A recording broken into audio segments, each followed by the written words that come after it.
GamingBolt presents 15 developers who were put through the ringer. You've probably heard it 100 times, but it bears repeating. Video game development is hard. It can be crushingly difficult. No matter how big or small a developer is, everyone goes through the ringer eventually.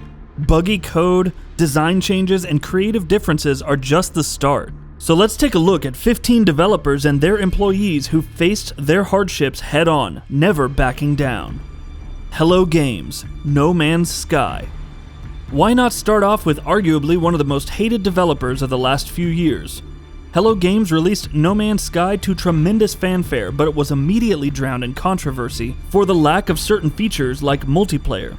From there, the studio kept its head down, facing death threats and constant anger, before re-emerging with the Foundation update. This was followed by Pathfinder and Atlas Rises, both substantial updates that were also free. Finally, the developer brought full-on multiplayer with the next update, along with numerous improvements to base building, exploration, and so on. Community events are also on the cards, and more free updates will be coming in the future.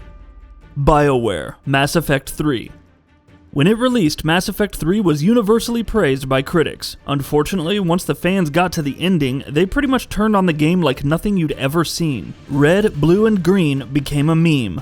Even if you subscribe to the whole indoctrination theory, tons of people were upset that Mass Effect 3 didn't offer a substantial end to years of decisions and waiting. Eventually, BioWare released the extended cut, expanding upon the original game's endings. However, its reputation for storytelling took a beating, something that continues to haunt the studio to this day.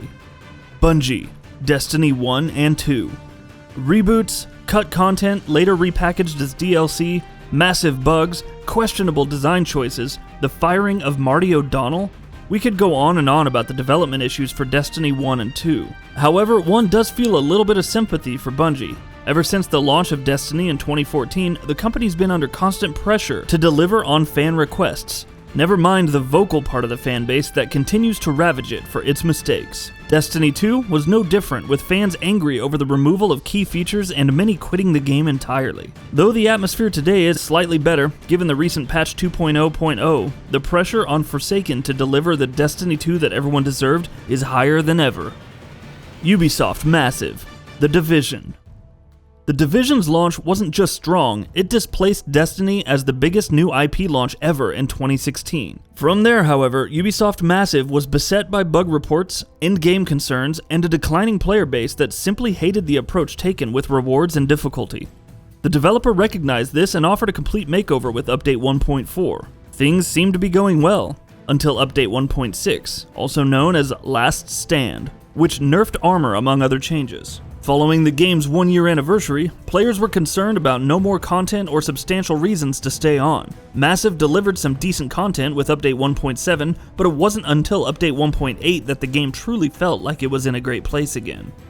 Telltale Games, The Walking Dead, Michonne, Game of Thrones, Minecraft Story Mode.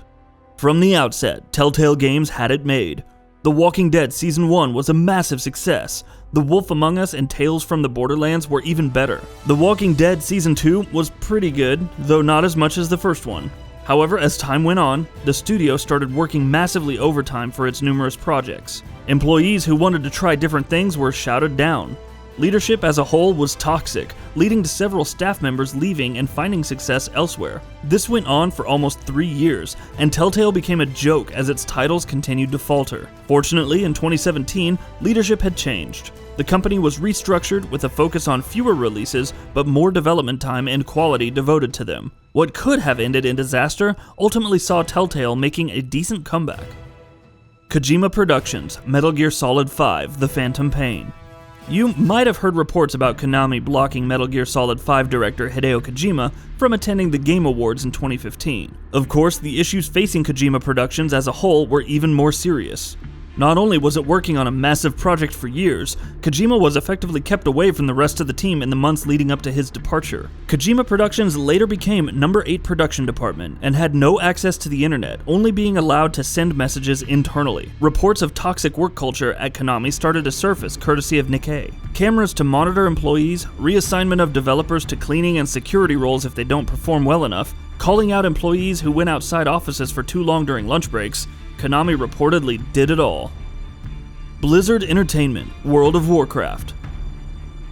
When hasn't Blizzard been put through the ringer? Most recently, the company's premier MMO World of Warcraft, the same MMO that was in a slump prior to Legion, has seen a number of issues. No, we're not talking about Mists of Pandaria, but the pre-release to Battle for Azeroth. Blizzard released a patch that flattened stats across the board and essentially prepared for the expansion. What ended up happening is that players grew weaker, the leveling process became longer, and some enemies felt way too tough. That's not including the multitude of other glitches that occurred, and fans did not take any of this well. Then again, it's probably better than what the Diablo 3 team went through.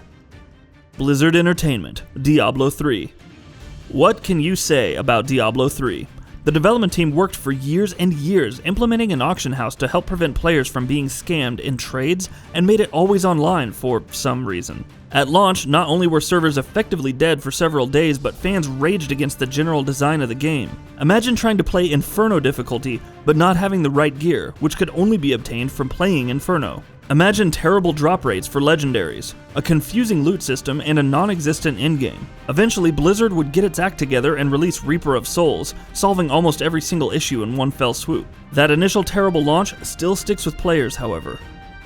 Bethesda Game Studios, Fallout 4. Fallout 4 was announced on June 3rd. To say the community, Bethesda fans, open world fans, and any kind of player was excited is an understatement. Years of hype preceded this phase, and it was finally here. After Fallout 4 released, though it sold millions upon millions of copies, many fans expressed their disappointment with the game. This wasn't subtle either. Some outright hated the direction, storytelling, quest design, and dumbed-down gameplay, especially compared to Fallout New Vegas. Though Bethesda would continue releasing update after update, fixing bugs and adding new features, fans were looking to The Elder Scrolls 6 to satisfy their urge for an open-world epic. Well, at least before Fallout 76 was announced, but that's a different matter. PUBG Corp. PlayerUnknown's Battlegrounds. Bluehole and Brendan Green struck gold with PlayerUnknown's Battlegrounds. What should have been relegated to the annals of Steam for its bugs and poor visuals became a massive success. Perhaps the single best-selling exclusive of 2017, before it came to Xbox One, that is. PUBG Corp, a subsidiary of Bluehole, was formed to take care of the game, but it made incredibly slow progress in optimizing the experience. A lame season pass, potentially charging for custom matches, the same numerous bugs and issues persisting more than a year later.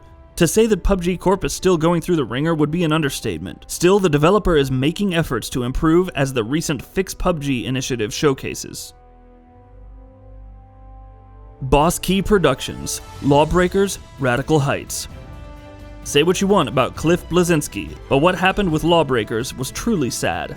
From releasing against a clear market leader in Overwatch to numerous issues and fundamental design flaws, Lawbreakers had very few people playing at launch. That number continued to fall long before Boss Key made it free to play and abandoned it. Then there was Radical Heights, a battle royale title with its own share of issues that actually cultivated a small following. Of course, sure enough, the enthusiasm diminished quickly as well, and eventually Boss Key went out of business. Visceral Games, Ragtag. Where does one even start with Ragtag, Visceral Games' untitled Star Wars project, headed by former Uncharted series writer Amy Hennig? To be honest, as per Jason Schreier's report on the same, Visceral's problems began when Dead Space 3 had underperformed. From there, the studio worked on Battlefield Hardline and had to be split in half for the sake of expansions. Though it got help from Motive Studios, issues with Frostbite, not having enough resources, conflicting ideas with EA, approval required from IP owner Disney, and much more proved difficult for the studio to manage. In the end, Ragtag was cancelled, Visceral was shut down, and Hennig would leave EA later to start her own studio. BioWare Montreal, Mass Effect Andromeda. Upon seeing Anthem for the first time, many bitter fans called out BioWare for funneling all resources to the online shooter. If it could get Anthem to look this good, why was Andromeda so terrible? The issue was a lot more complicated than that. Once again, thanks to Jason Schreier's reporting, we learned that Mass Effect Andromeda had numerous problems out the gate. Forget that BioWare Montreal, which originally worked on Mass Effect 3's multiplayer mode, was now in charge of an entire game. Never mind all the hurdles that Frostbite had for a game like this. From the outset, the studio had trouble deciding what kind of game Andromeda would be. Procedural generation was supposed to be an important part of the gameplay, but was subsequently abandoned after a year. The creative direction was split in so many different directions. Trying to coordinate with other studios on different aspects of the game was trying enough. Anonymous sources felt the game was truly built in just 18 months, despite a 5-year development period. Sometimes when things go wrong, they go wrong all at once. Human Head Studios, Prey 1 and 2. Human Head Studios first announced Prey in 1995 to great enthusiasm. That enthusiasm quickly turned into a joke over the years as Prey was touted as the latest example of vaporware since Duke Nukem Forever. Eventually, Prey would release in 2006 and actually had a strong critical reception. Human Head was seemingly on the road to success after a long period of suffering, until it dealt with Bethesda for Prey 2. Whether you agree or not with reports that the publisher intentionally sabotaged the sequel, ultimately canceling it and requiring the rights for their own reboot is up to you. Regardless, Human Head Studios' hard work ultimately amounted to nothing. Thankfully, the studio is still around, working on The Quiet Man for Square Enix. Team Bondi, LA Noire.